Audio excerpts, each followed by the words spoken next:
Subscribe कीजिए हमारे channel को, साथ ही बेल आइकन को दबा दें भूगोल से संबंधित नए वीडियो पाने के। मॉर्निंग दोस्तों, मैं दिननाथ ठाकुर अपने YouTube channel learn geography with Dinanath Thakur में आप सभी का स्वागत करता हूं। दोस्तों, आज हम आप लोगों के सामने आर्थिक भूगोल एवं प्रादेशिक भूगोल की एक कंबाइंड टॉपिक को लेकर आए हैं।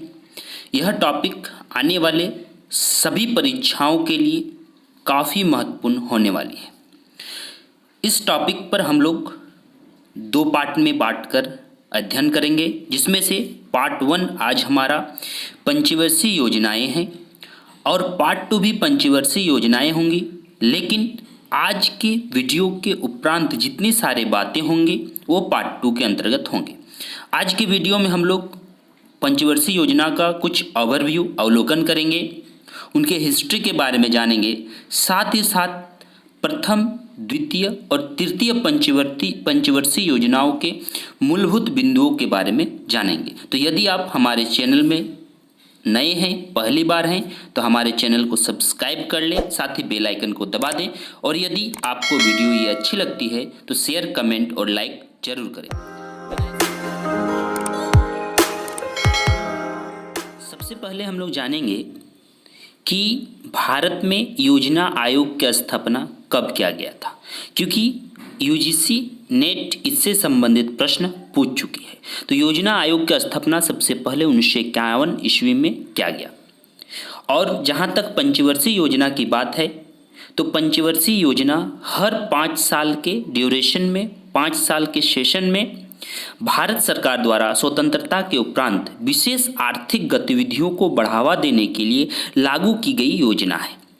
यह योजना 1951 से लेकर साल 2014 तक चली पंचवर्षीय योजना के नाम से। लेकिन यहाँ पर ध्यान देना है कि साल 2014 के उपरांत 15 से लेके 17 तक, ठीक है, 15 से लेके 17 तक नीति आयोग द्वारा जितने भी योजनाएं बची थी 2 साल का, उनके नियमों को लागू किया गया। साथ ही साथ दोस्तों, आपको मैं बताते चलूं कि 1951 से 2017 तक की पंचवर्षीय योजना भारतीय अर्थव्यवस्था के नियोजन का आधार था, प्लानिंग का आधार था। जब हम नियोजन की बातें करते हैं, प्लानिंग की बातें करते हैं, तो काफ़ी महत्वपूर्ण बिंदु सामने निकल कर आती है कि प्लानिंग शब्द हमारा निश्चित संसाधन, निश्चित समयावधि, निश्चित लक्ष्य, निश्चित जो क्रियात्मक संगठन के साथ साथ शुरू किया जाता है। तो भारत सरकार ने भी 1951 से लेकर 17 तक विभिन्न पंचवर्षीय योजनाओं के माध्यम से भारतीय अर्थव्यवस्था को नियोजन का आधार दिया था। इसे योजना आयोग और नीति आयोग 2015 से लेकर 17 तक पंचवर्षीय योजना विकसित, निष्पादित और निगरानी के माध्यम से किया गया था। इसके पदेन अध्यक्ष प्रधानमंत्री होते हैं, साथ ही उपाध्यक्ष जो है नामित होते हैं, जो कैबिनेट के मंत्री का पद रखता है। और अंतिम हमारा पंचवर्षीय योजना के उपाध्यक्ष के रूप में हम लोग जानते हैं मोंटेक सिंह अहलूवालिया, जो आयोग के अंतिम उपाध्यक्ष थे। उन्होंने 26 मई साल 2014 में इस्तीफा दे दिया था। 12वीं पंचवर्षीय योजना मार्च 2017 तक अपने कार्यकाल को पूरा किया। लेकिन ध्यान देना है कि 15 से लेकर 17 तक हमारा यहाँ पर नीति आयोग इसको आगे बढ़ाया। यहाँ एक काफ़ी महत्वपूर्ण बिंदु निकल कर आती है अवलोकन के दौरान कि गॉडगिल फार्मूला। तो गॉडगिल फार्मूला की यदि हम बात करें तो आपको बताते चलें कि चौथी योजना से पहले राज्य संसाधन का आवंटन पारदर्शी और उद्देश्य तंत्र के बजाय योजनाबद्ध पैटर्न पर आधारित था, यानी कि क्रमबद्ध रूप से काम करता था, जिसके कारण 1969 में जो है गॉडगिल फार्मूला अपनाया गया। गॉडगिल फार्मूला सामान्य तौर पर केंद्र सरकार द्वारा राज्यों को सहायता प्रदान करने के लिए, राज्यों को नियोजन में सहायता प्रदान करने के लिए की गई फार्मूला है। साल 2014 में नरेंद्र मोदी के नेतृत्व में भारत में जो नई सरकार आई, उन्होंने योजना आयोग का विघटन की घोषणा की और इसकी स्थापना के रूप में नीति आयोग को थिंक टैंक के रूप में विकसित किया। तो ये पूरे के पूरे हमारा एक ओवरव्यू है। साथ ही साथ आगे हम लोग बढ़ते हैं, जिसमें हम लोग इतिहास को देखते हैं। सामान्य तौर पर पंचवर्षीय योजना केंद्रीकृत एवं एकीकृत राष्ट्रीय आर्थिक कार्यक्रम है। ध्यान दीजिए कि एक केंद्रीकृत सेंट्रलाइज्ड और डिसेंट्रलाइज्ड आर्थिक कार्यक्रम है, जिसमें भारत केंद्र सरकार के साथ साथ सभी राज्यों को योजनाओं को लागू करने के लिए विभिन्न नियम दिए गए हैं। साथ ही हम कहेंगे कि सभी सरकारों, जितने भी हमारे राज्य सरकार हैं, इन केंद्रीकृत प्रणाली के अंतर्गत समाहित है। सबसे पहले सोवियत संघ के प्रधानमंत्री जोसेफ स्टालिन ने 1928 में पंचवर्षीय योजना लागू किया। साथ ही चीन के साथ साथ साम्यवादी और पूंजीवादी अनेक देश हुए जिन्होंने भी इस पंचवर्षीय योजना को लागू किया। साथ ही साथ दोस्तों एक काफ़ी महत्वपूर्ण बिंदु है यहाँ पर कि चीन ने 2006 से 10 के उपरांत जो पंचवर्षीय योजना थी, जिसमें उनका 11वां पंचवर्षीय योजना था, उनका नाम बदलकर एक दिशा निर्देश नाम कर दिया गया। क्योंकि पहले जो है विभिन्न प्रांतों में बांटकर उनकी योजनाओं को लागू करना होता था, लेकिन एक दिशा निर्देश जो है उनके जो मुख्य साम्यवादी सरकार है वो कंडक्ट करके सभी देशों पर इसको लागू की।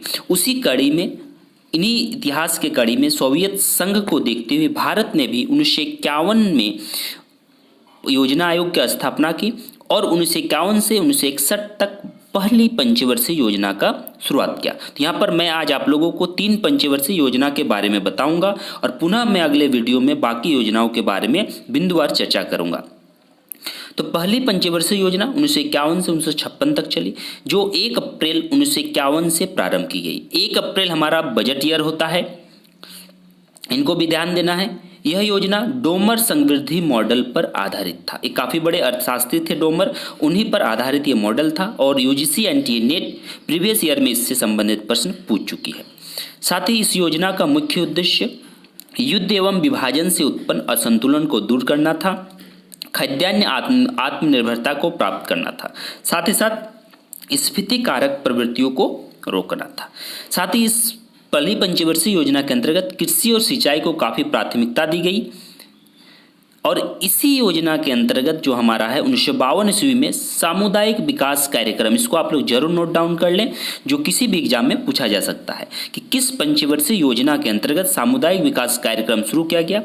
तो प्रथम पंचवर्षीय योजना के अंतर्गत 1952 ईस्वी में सामुदायिक विकास कार्यक्रम स्थापना किया गया। साथ ही 1953 ईस्वी में राष्ट्रीय प्रसार सेवा की स्थापना की गई, जो एक काफ़ी महत्वपूर्ण कड़ी के रूप में भारत में धीरे धीरे करके आगे बढ़ा। साथ ही भूगोल के दृष्टिकोण से काफ़ी महत्वपूर्ण बात यहाँ निकल कर आती है कि भाखड़ नांगल परियोजना, दामोदर घाटी परियोजना, मेटूर बांध परियोजना और जो है हमारा दामोदर घाटी परियोजना, इन सभी की स्थापना हमारा प्रथम पंचवर्षीय योजना के अंतर्गत ही किया गया। साथ ही साथ 1956 ईस्वी में भारत में तकनीकी संस्था को बढ़ावा देने के लिए आईआईटी की स्थापना की गई, जो उच्च शिक्षा के क्षेत्र में काफ़ी महत्वपूर्ण पहल था। तो ये सभी पंचवर्षीय योजनाओं के अंतर्गत काफ़ी महत्वपूर्ण बिंदु था।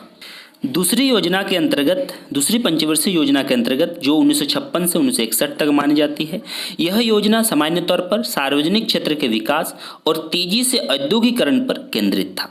साथ ही यह योजना 1953 में भारतीय संख्याविद प्रशांत चंद्र, जिसे हम पीसी के नाम से जानते हैं, पीसी महालनोबिश द्वारा विकसित एक आर्थिक विकास मॉडल, जिसे हम महालनोबिश मॉडल के नाम से भी जानते हैं। यहाँ पर ध्यान दीजिए, काफ़ी महत्वपूर्ण बिंदु निकल कर आती हैं और इनसे संबंधित प्रश्न पूछा गया है। जैसे कि मैंने पहले भी कहा, गॉडगिल फार्मूला को ध्यान दें, महालनोबिश मॉडल को ध्यान दें, डोमर मॉडल को ध्यान दें और आगे एक काफ़ी महत्वपूर्ण सियान नामक मॉडल आएंगे, उनको भी आप ध्यान जरूर दीजिएगा। तो इस योजना का मुख्य उद्देश्य, यानी कि द्वितीय पंचवर्षीय योजना का मुख्य उद्देश्य समाजवादी समाज की स्थापना, राष्ट्रीय आय में 25% की वृद्धि करना, तीव्र गति से औद्योगिकरण, पूंजी निवेश की दर को 11% करने का लक्ष्य था। इस योजना के दौरान राउरकेला, भिलाई, दुर्गापुर में आयरन स्टील इंडस्ट्री की स्थापना की गई। ध्यान दीजिए कि राउरकेला, भिलाई और दुर्गापुर में लौह इस्पात संयंत्र की स्थापना द्वितीय पंचवर्षीय योजना के अंतर्गत किया गया। साथ ही चितरंजन लोकोमोटिव और झारखंड राज्य के धनबाद जिले के अंतर्गत सिंदरी उर्वरक कारखाना भी इसी योजना की देन है। इस योजना की आलोचना, इस बिंदु को आप लोग जरूर नोट डाउन कर लें, इस योजना की आलोचना शास्त्रीय उदारवादी अर्थशास्त्री BR सियान ने किया था। ठीक है, सेकेंड जो पंचवर्षीय योजना है, इसकी आलोचना BR सियान महोदय ने किया था।